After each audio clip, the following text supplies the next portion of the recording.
আজকে দুজন মিলে বেরিয়ে পড়লাম। ভোর ভোর বেরিয়েছি। দিনটা ছিল 25শে বৈশাখ, তার উপরে শনিবার। অনেক দিন ধরে ইচ্ছে করছিল বড়মার কাছে যাব, নৈহাটি বড়মার কাছে।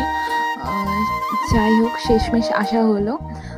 ভোর ভোর বেরিয়েছিলাম, 4:30টার সময় বাড়িতে বেরিয়েছিলাম।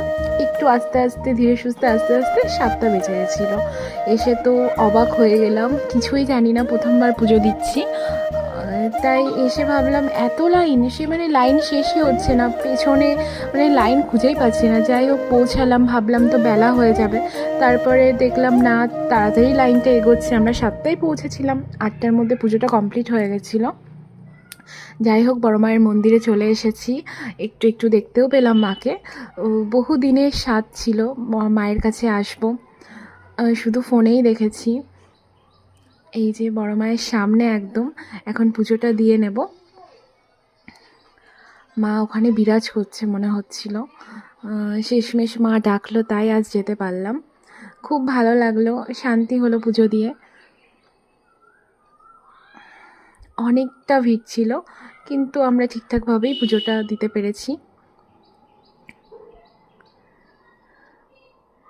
মাকে নিজের মনের মনস্কামনা সব জানিয়ে পুজো কমপ্লিট করে দিলাম। দিয়ে এই যে পুজোর প্রসাদ প্যাকেট করে নিয়ে এবার আমরা বাড়ির দিকে আবার রওনা হচ্ছি। খুব শান্তি হলো, মন থেকে মাকে দেখে এত ভালো লাগলো। তারপরে যাই হোক, রাস্তায় একটু ব্রেকফাস্ট করার জন্যে বসে পড়লাম।